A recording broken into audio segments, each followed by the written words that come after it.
أعزائي المشاهدين، أهلا وسهلا بكم من جديد في الفقرة الحوارية الثانية في برنامجنا النهاردة، واللي هتكون بعنوان إلى الشعب المصري احذر الإعلام فيه سم قاتل. وطبعا احنا بنحترم الإعلام وبنقدر وبنجلل دوره، ولكن في إعلام كتير جدا ضار جدا بالصحة، واعلام في اعلام مشبوه ومضلل وكاذب انتشر في الفتره الاخيره اضر بمصر وبمصالحها ضرر قد يساوي حرب مع العدو الصهيوني. وعشان كده احنا بنستضيف اثنين من كبار الاعلاميين في مصر والصحفيين. الاول هو الاستاذ عثمان اباظه، رئيس تحرير اذاعه وموقع جول اف ام. مرحبا بحضرتك فندم. اهلا بيك كابتن وائل، ازيك؟ الحمد لله على السلامه. الله يسلمك. تمام. وطبعا بنرحب بالاستاذ لطفي السقعان، يعني الاعلامي الكبير. ازيك يا استاذ لطفي؟ ازيك يا كابتن؟ ازي حضرتك؟ منور. الله يكرمك. ربنا يخليك. طيب عايزين نبدا من عند الاستاذ عثمان، وبنتوجه لحضرتك بسؤال: هل اتهام القوى السياسيه للاعلام بانه جزء من صناعه الازمات وزرع الفتنه في مصر صحيح ولا مبالغ فيه؟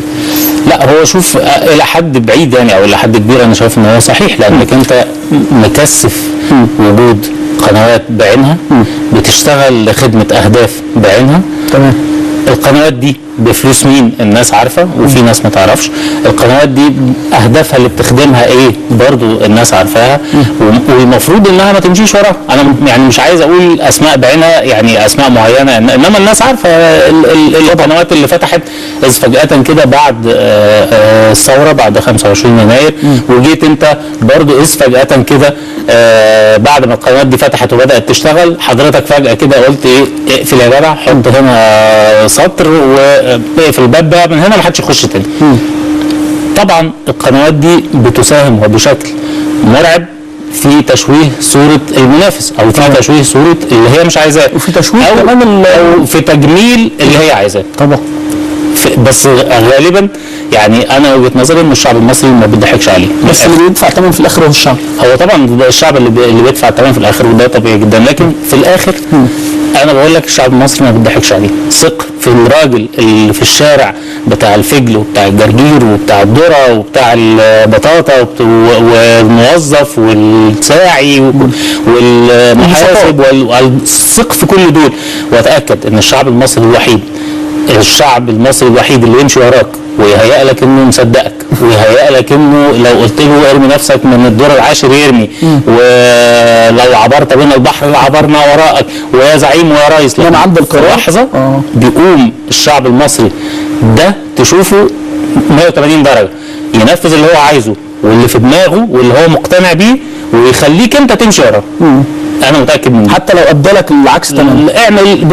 يعمل لك اللي انت عايزه، يعني يعمل نفسه نايم ويعمل نفسه عبيط ويعمل نفسه كل حاجه في الدنيا، لكن وقت ما يقرر انه يقوم بينفذ اللي هو عايزه، وانت ما عندكش حل تاني غير انك انت تمشي وراه، والا هيدوسك.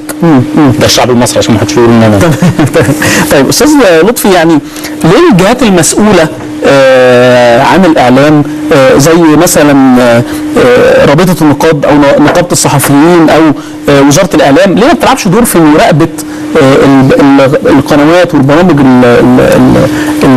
السياسيه والرياضيه وكل البرامج الاعلاميه بصفه عامه؟ خلي بالك قبل ما نتكلم في الموضوع ده ان هم اتربوا على كده، ان ما حدش بيحاسب التاني، مفيش تاثير، بدليل ان انت عندك ميثاق اعلامي بس ما بيتطبقش، عندك قواعد اعلاميه ثابته ولكن لا تطبق. هل النهارده سمعت حضرتك ان نقابه صحفيين اوقفت صحفي او شطبت صحفي او حولت صحفي التحقيق لخطأه في ماده صحفيه؟ لا طبعا ما حصلش. هل سمعت في القنوات الفضائيه ان وزاره الاعلام اوقفت فلان او سين او صاد عين؟ الايقاف بيتم لاشخاص بعينها وان كانت تمس النظام، فيما عدا ذلك طب ما في هناك مس بالاخلاق، وده اهم من ان انت تتكلم على تقول اساء للنظام، لانك انت بتثقف شعب. احنا ما زلنا بنعيش مرحله في الشعب المصري ان انت بتقول ده جه في التلفزيون، هو التلفزيون هيكذب؟ بالظبط. النهارده ما لازم في ناس اهالينا كلهم اللي في الارياف واللي في الصعيد عنده قناعه شديده جدا اللي بيجي في التلفزيون ده استغفر الله العظيم يا رب زي القران، ما فيش فيه جدل. لا ده جه في التلفزيون، ازاي تقول لي ان هو غلط؟ لا غلط، ما عادش الدنيا، لان ما فيش رقابه على الاعلام عموما سواء مرئي مقروء مسموع ما فيش رقابه عليه، ما فيش حدود، ما فيش سقف. ده راجع للوضع اللي احنا اتحطينا فيه من 60 سنه منذ الانقلاب العسكري في 52 وتم تبديله بمسمى ثوره 52. ما كانتش ثوره، ده كان انقلاب عسكري. فالناس خرجت تحتفي بالانقلاب فسمي ثوره 23. انما ده كان انقلاب فتحت الدنيا بعد كده على تهيئه الراي العام لاستقبال الرئيس الجديد.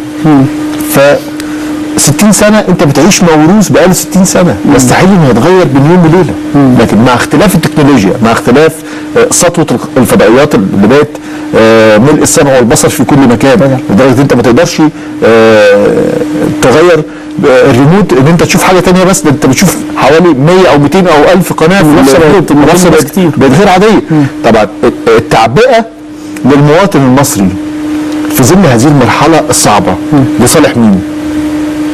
اكيد لا لصالح المواطن ولا لصالح القائمين على الدوله، لان النهارده سين بيعبي المواطن بمعلومات تقويه، وصاد يعبي المواطن بمعلومات تقويه، فهو المواطن هنا اصبح مضغوط من كتر المعلومات اللي عنده معلومات مغلوطه وعنده معلومات سليمه.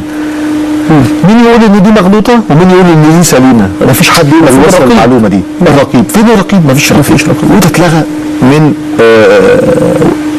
مجال الاعلام عموما.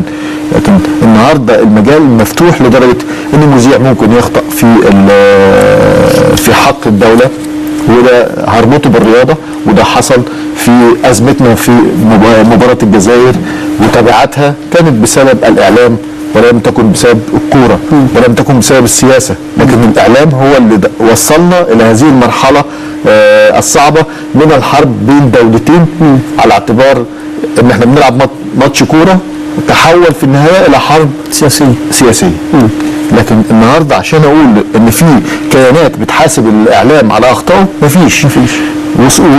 وحتى هذه اللحظات الصعبه اللي احنا بنعيشها كان يجب ان يبقى في نوع من التجديد في الاعلام بشكل مباشر، مش حجب المعلومه. انا بقول التجديد في الحرص على نقل الامور في نصابها الصحيح، المعلومه الصحيحه. ده في ناس غريبه طلعت بعد الاعلان نتيجه الانتخابات قالت لك طب فلان يتنازل لفلان، وكاننا بنشحن كروت شحن البعض، ومفيش واحد فاهم ان مفيش في القانون ما يسمح ان فلان يتنازل لفلان. مين قال الكلام ده؟ نزل لي شكرا. نزل لي شكرا. مش بس فلان يتنازل لفلان مش في القانون، فلان يتنازل لفلان ده بالظبط انا بشبهها، ويمكن انا كتبتها دي على صفحتي والناس كتير هاجمتني، اللي هو ايه؟ كابتن وائل راكب عربيته وماشي، فانا اوقفه اقول له كابتن وائل ستوب بعد اذنك انزل اخد عربيتك دي علشان انا اركب فيها مثلا 20 30 واحد من الناس اللي ماشيه على رجليها او اللي واقفه على محطه اتوبيس، وانت باشتراك واحده ثانيه. في كده في الدنيا؟ لا طبعا. في كده في الدنيا. يعني مين يقول للي ناجح اقعد في جنبه والنبي وانا هكمل بقى، اصل انا ما عرفتش انجح فانا هكمل، واركن انت بقى خليك في جنبه ونشوفك في الانتخابات اللي جايه، انت لسه صغير في كده.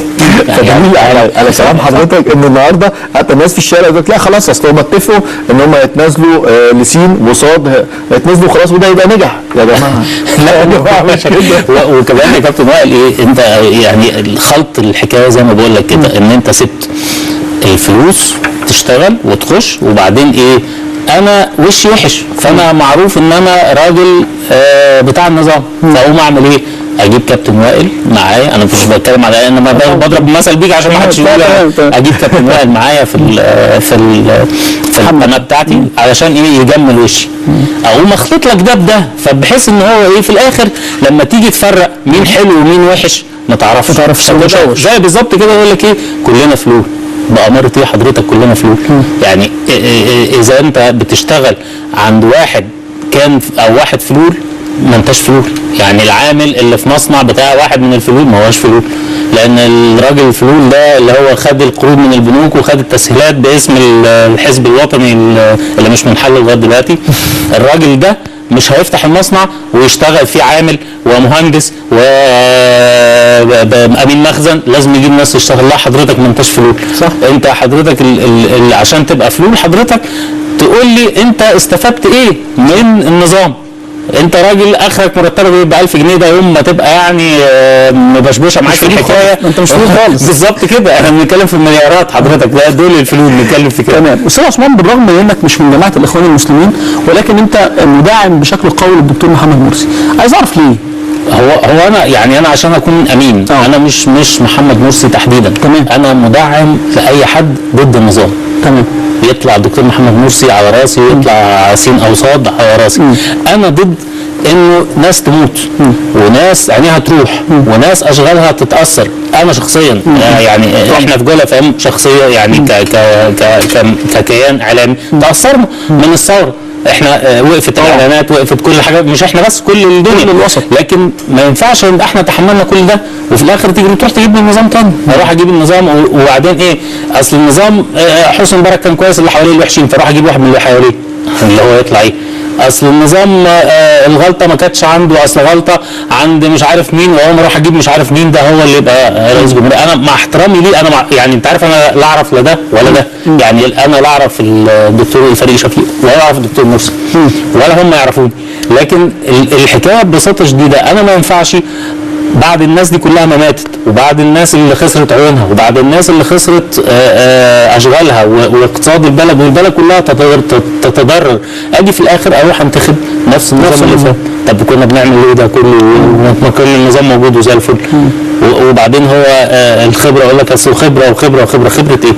طب ما هو لو خبره حضرتك، هو في خبره اكتر من حسني مبارك لما نجيبه، ما الراجل لسه عايش يعني ما ايه اللي يخلينا ندور على اللي تحتيه؟ على الاقل هو ده اللي كان التوب، انما اجيب واحد يجرب فينا ليه؟ انا شايف انه الدكتور محمد مرسي هو الانسب للفتره اللي جايه، لانه على الاقل ما هواش ابن النظام، ما هواش مش هيرجع تاني النظام اللي فات بفساده بكل ما فيه. النظام لسه موجود بس في حاله كمون، مستني لما يجي حد يشغله يشتغل، ما حدش جه يشغله وبدا ينظف، النظام ده هيتعمل له ممكن ديليت ونبتدي نعمل نظام جديد. لكن انا ما ينفعش اقبل انه يرجع لي تاني نفس الناس بوش تاني، يعني انا اركب دقن واروح اقول لابوك انا مش النظام. دي بمنتهى البساطه، انا يعني انا دي وجهه نظري. تمام. طيب استاذ لطفي، حضرتك كلمتني عن عدم وجود الرقيب اللي يقدر يتحكم في ان وسائل الاعلام لما تقول معلومه تقولها بطريقه صحيحه، او يبقى المعلومه دي فعلا معلومه صحيحه. طب عايز اعرف، يعني اكيد حضرتك ملم بالموضوع ده اكتر مننا كلنا، الاعلام في العالم، الاعلام في العالم كله المتحضر اللي احنا بنحاول نبقى زيه، هل في رقيب على الاعلام في العالم ولا الحريه مديه لاي حد يتكلم في اي حاجه؟ لا، هي الحريه موجوده بس في ضوابط. عندما تخطئ تعلم تماما انك ستعاقب، لكن في مصر انت بتخطئ وتكافئ ما تتعاقبش.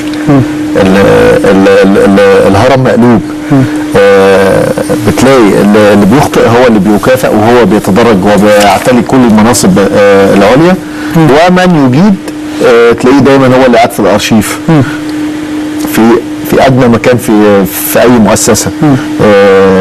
مفيش حد زي ما انت مسموح لك انك انت تحصل على كل المعلومات، حقك كصحفي او كاعلامي عموما انك تحصل على المعلومات. لا، احنا ما عندنا حد معلومات، ما عندناش حصول على المعلومات. بالتالي الصحفيين بيجتهدوا، الاعلاميين بيجتهدوا، بيحاول يقرب يلمس شيء من الحقيقه الى ان تظهر الحقيقه كامله. وعلى ما تظهر الحقيقه كامله يعدي سنين طويله، لانك انت طول ما انت ماشي بتاخد جرعه نص سنتي في الحقيقه، نص سنتي في الحقيقه، بتاخد وقت طويل جدا لغايه ما تاخد الجرعه بتاعتك في الحقيقه. فعشان ده بيحصل في العالم، ما اقدرش انا اقدر احط بيننا وبين المقارنه، لانه الوضع بيننا يعني منتهى التقدم لمنتهى التخلف، وانا اسف في التعبير، يعني هو ان كنت بنتمي للاسره الاعلاميه بس اسف في التعبير، لكن ده الواقع بتاعنا. احنا دايما لما تلمس على الحقيقه بتبقى موجعه للناس، فالناس ما بتحبهاش، لكن هو ده الواقع اللي لازم نعترف بيه. النهارده مفيش في مصر حق اي جهه انها تديك معلومه بدليل انك في لحظه تلاقي رئيس الوزراء بيقول معلومه، الوزير بيقول معلومه ثانيه، الاعلام بيقول معلومه ثالثه، الوزير يرجع بمعلومه اقل. فانت داخل في حاله من التوهان غير عاديه.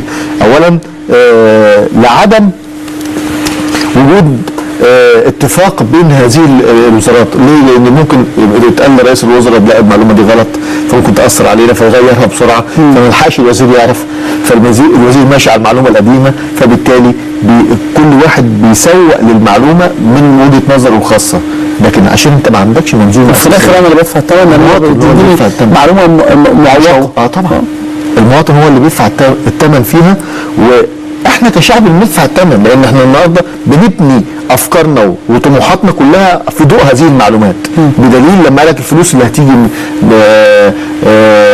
من الناس اللي سرقونا هتتوزع على الشعب المصري، فده كل واحد يجيب آلة حاسبة ويشوف هو ياخد كام. فالراجل بنى حياته على هذا الاساس، فتخيل هذه الطيبه انت بتتعامل معاها، فانت بتقدر تشكل اللي قدامك. الاعلام لو لم يكن الاعلام لما كان لثوره 25 يناير وجود على الاطلاق. انا من وجهه نظري ان الاعلام ساهم بشكل كبير في احياء هذه الثوره، وان لم يكن هناك اعلام كان اللي في التحرير دول ماتوا، ما حدش عارف ان كان في حد في التحرير اصلا. تاثير الاعلام في على هذه الثوره هو رقم واحد، بدليل ان كل القنوات كانت في التحرير. تخيل ان مفيش ولا قناه في التحرير، ومفيش حد يعرف ايه اللي بيحصل في التحرير اصلا.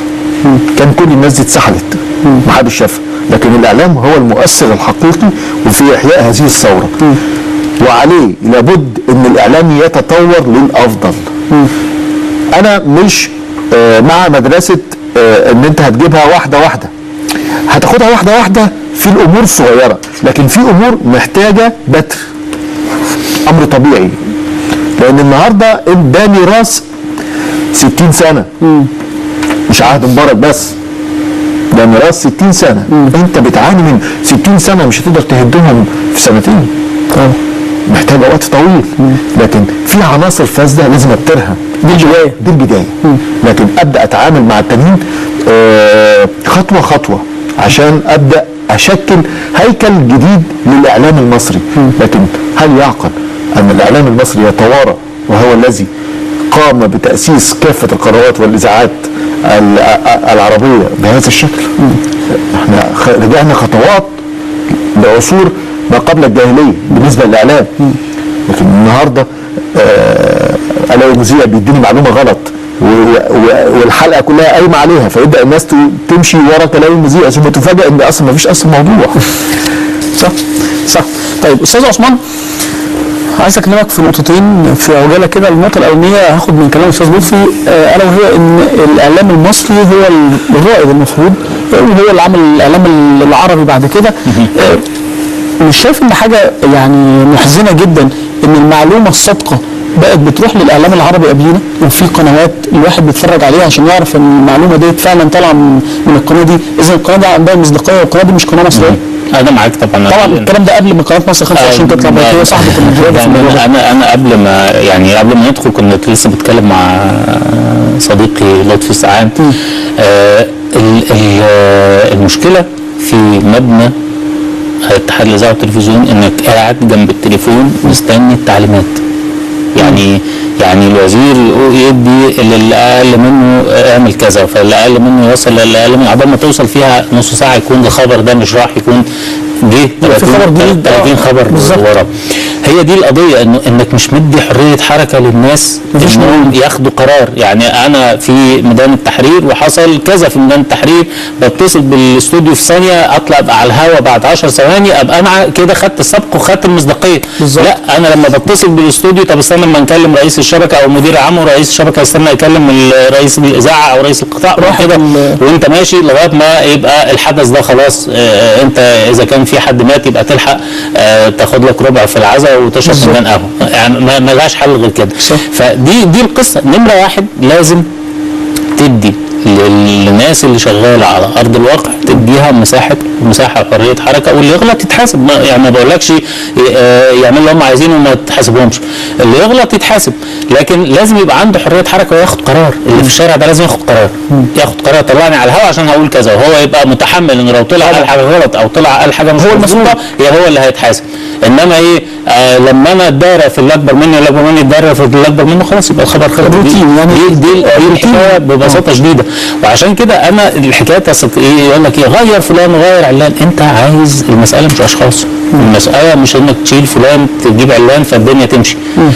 المساله عايزه انك تغير السيستم، غير النظام اللي الناس بتشتغل بيه، فهتلاقي بعد كده الخلق تاخد حريتها وتبتدي تشتغل من حريه مسؤوله. هي دي النقطه الاهم. مساله انه بقى ايه اتقال في التلفزيون، واصل سمعنا في الاذاعه، اصل كان مكتوب مش عارف فين. انت النهارده اول حاجه الخبر لما يتقال من مثلا اي حد ومش عاجب صاحبه يقول لك لا ما حصلش. ده المواقع اللي بتعمل والاعلام اللي بيعمل، كأن الاعلام اللي خد لسان حضرتك وخلاه قال الكلمتين دول، مع انك قايلهم على رؤوس اشهاد. يعني مش قايلهم مثلا، انت ممكن تقول لي كلمتين بيني وبينك فانا اروح واخدهم وكاتبهم فتقول لي ما حصلش. انما لما تقول الكلام ده وانا واقف ولطفي واقف والدنيا وخمسه سته تانيين واقفين تقول لك لا ما حصلش، ده الاعلام اللي بيطلع منين يا حاج؟ ما هو من عندك يعني الاعلام هيطلع منين؟ فهي دي القصه ببساطه. انا يعني عايز الناس كلها تتحرك لبكره وهي مش خايفه. بكره اللي جاي ده بتاعنا يعني بتاع الشعب، بتاعنا احنا. الحكايه اصل الرئيس اللي هيجي عشان برضو يعني اصل انا لو انتخب فلان ما هو اصل ده ما عندوش خبره وهيتعلم فينا. انا بقول لكم الرئيس اللي جاي ده لو جبنا حد من غير النظام، الرئيس اللي جاي ده احنا جايبينه يتعلم فينا، بس زي ما هو هيتعلم فينا كشعب وكبلد انه ازاي يدير دوله ويدير بلد، احنا كمان كشعب هنتعلم فيه ازاي نختار رئيس. صح، حضرتك عندك خبره في اختيار رئيس؟ حضرتك عندك خبره في اختيار رئيس؟ كلنا اول مره بنختار رئيس، احنا كمان بنتعلم فيه، مش هو بس اللي هيتعلم فينا، هو الرئيس اللي جاي ده هيتعلم فينا اداره البلد، واحنا هنتعلم فيه ازاي نختار رئيس. لو ما مشيش على مزاجنا احنا بقى هنبقى لنا خبره في اختيار الرئيس، هنقوم جايين في الفتره اللي جايه او لو في حاجه في النص نقدر نشيله بيها هنشيله، ونيجي الفتره اللي جايه نقول له مش عايزينك شكرا. الرئيس اللي جاي لازم يبقى جاي فاهم، مع احترامنا ليه والاحترام والمقام وكل حاجه، جاي فاهم انه رئيس موظف، لا رئيس الاب ولا رئيس القائد ولا الرئيس الملهم ولا كان جاي رئيس موظف عند الشعب المصري. الشعب المصري موظف حضرتك لمده 4 سنين في وظيفه رئيس. تطلع ايه الجوب ديسكريبشن بتاع وظيفه الرئيس دي؟ 1 2 3 امن بقى، حط امن وعيش ومش عارف ايه والحريه، حط الثلاث الحاجات الاساسيه اللي هي زي ما بيقولوا كان عيش حريه عداله اجتماعيه وكرامه انسانيه. ال4 حاجات دول حقق لنا الحاجات دي. حضرتك هنيجي بعد 4 سنين نقف كده كلنا قدامك عملت لنا ايه؟ 50% من نمره 1، 100% من نمره 2، ولا حاجه من نمره 3، 10% من نمره 4. احنا مش عاجبنا ده، متشكرين مع السلامه ونشوف حد تاني. ساعتها بقينا احنا واحنا عجبنا ده نكمل فتره ثانيه. بقينا كشعب احنا عندنا خبره في ازاي نختار رئيس. بالظبط النهارده انتخابات مجلس الشعب مجلس الشورى لو اتعملت تاني هتلاقي نتائج مختلفه غير النتائج اللي موجوده. ليه؟ لان بقى عندنا خبره. هي دي الحكايه. الخبره بتيجي منين يا كابتن في الكوره؟ ماتش ورا ماتش. ينفع ان وائل شيتوس ده قاعد على الخط 20 ماتش واقول ده ما عندوش خبره؟ لما احط في الملعب 20 ماتش وبعد كده يجي يتزنق في موقف ما الاقي انه ما استفادش حاجه من 20 ماتش اقول كده خلاص المشكله مش ممكن يتعلم.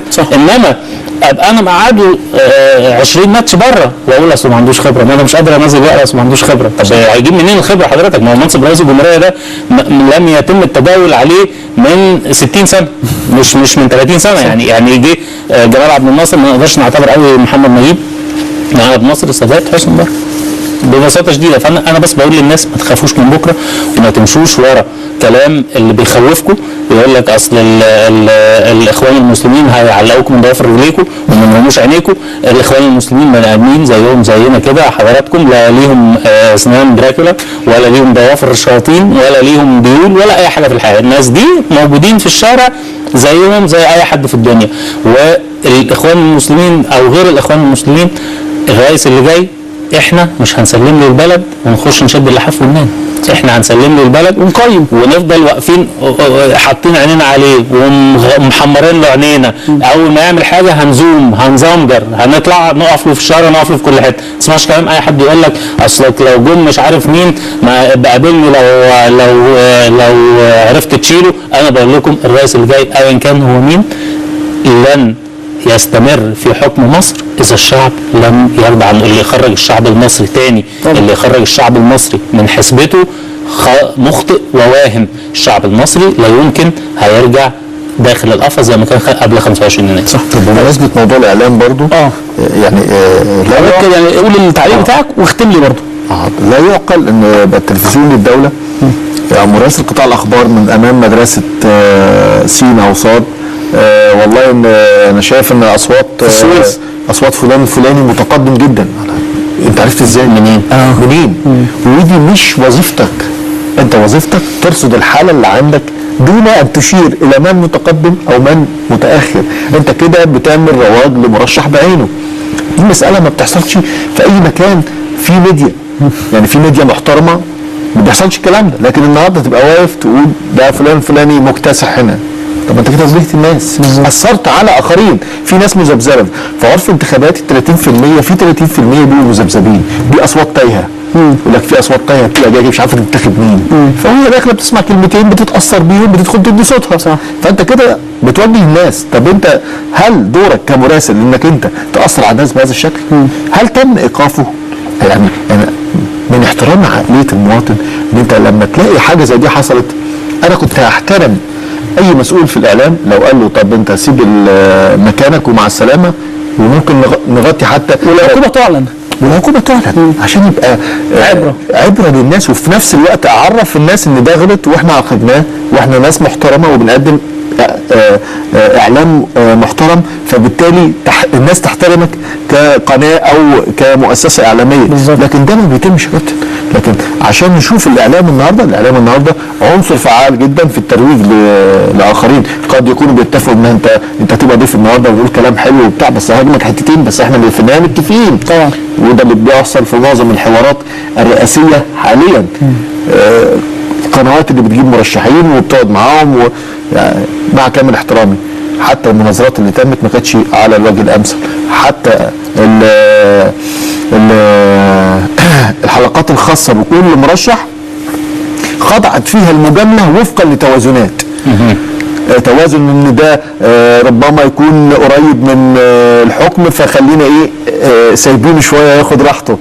طب ده حبيبنا وصديقنا سيبوه شويه ياخد راحته وما تهاجموش كتير، وبالعكس اديله فرصه انه يقول ان كل الحياه جميله بامبي. لكن في النهايه عشان يحترموا علينا انا مش مقتنع باللي بيتقال لان كله كلام نظري. لما تيجي تخاطبني انا بتكلم عن نفسي، انا مش مقتنع. ده ايه اللي انت بتقوله ده؟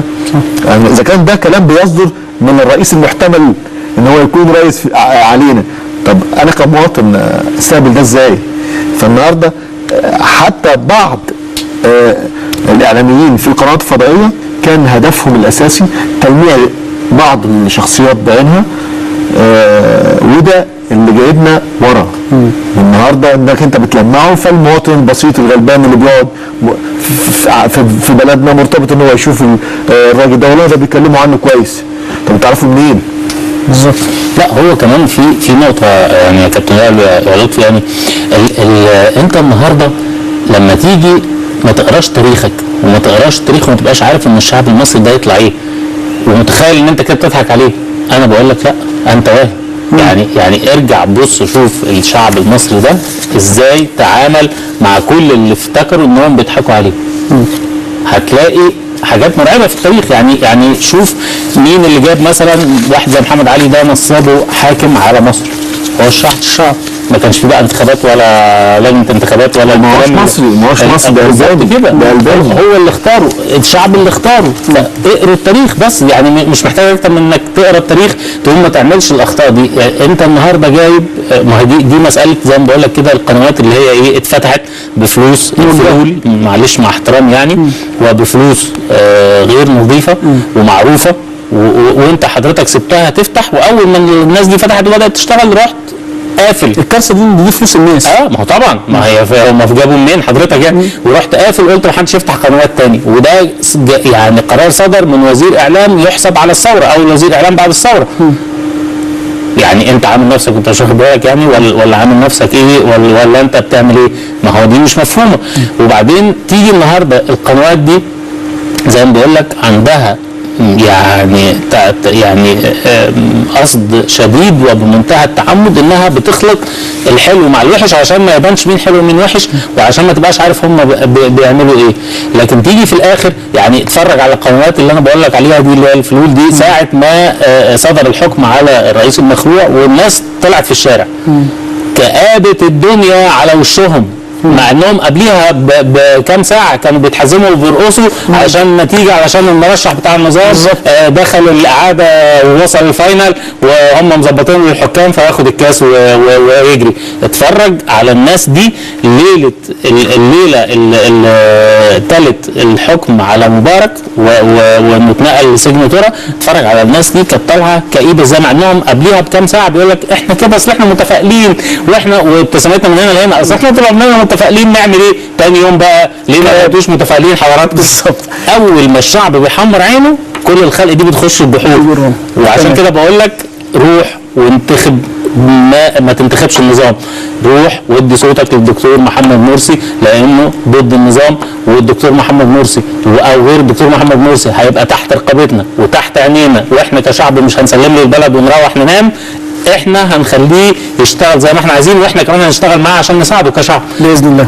بصوا للمستقبل، ما تجريش تستخبى في حضن الماضي العفن، لانك لو عملت ده حضرتك يبقى بتقضي على اولادك. احنا عرفنا سكتنا، احنا الهيصه دي كلها علشان ولادي واولادك واولاد لطفي واولاد كل الناس الموجوده دي.